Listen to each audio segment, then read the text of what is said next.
જેવો માહોલ। રાજ્યમાં હાલ કાળઝાળ ગરમીનો પ્રકોપ વ્યાપી રહ્યો છે।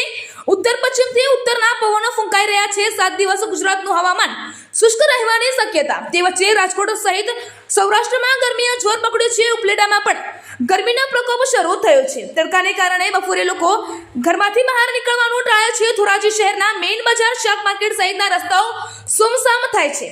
મુખ્ય માર્ગો ઉપર હીટવેવના કારણે કર્ફ્યુ જેવો માહોલ સર્જાયો છે। બીજી તરફ ભેજનું પ્રમાણ ઘટતા ગરમ પવનથી લોકો પરેશાન થઈ રહ્યા છે અને આ કાળઝાળ ગરમીથી બચવા લોકોએ બપોરના સમયે ઘરમાં જ પુરાઈ રહેવાનું પસંદ કરેલ હતું, જેના કારણે રોજિંદા મોટી સંખ્યામાં જે વાહન વ્યવહારોની અવરજવર ઘટી છે। આકાશમાંથી સતત વરસી રહેતી ગગન વર્ષા વચ્ચે હવામાન વિભાગે આગાહી કરી છે કે આ ઉપરાંત તમામ શહેરોમાં ગરમીનો પારો 40 ડિગ્રી રહેતા લોકોએ ગરમીથી ત્રસ્ત થયા છે।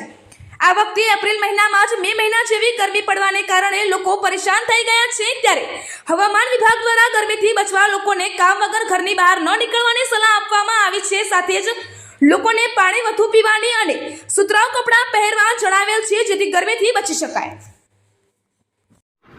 હું ડૉક્ટર ઉદય પંડ્યા। અત્યારે ગરમીનો પારો તાપમાન 40 ડિગ્રી ઉપર થઈ ગયો છે।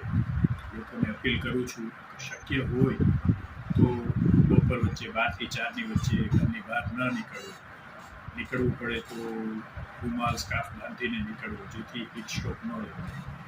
પુષ્કળ પ્રમાણમાં પાણી પીવું જોઈએ।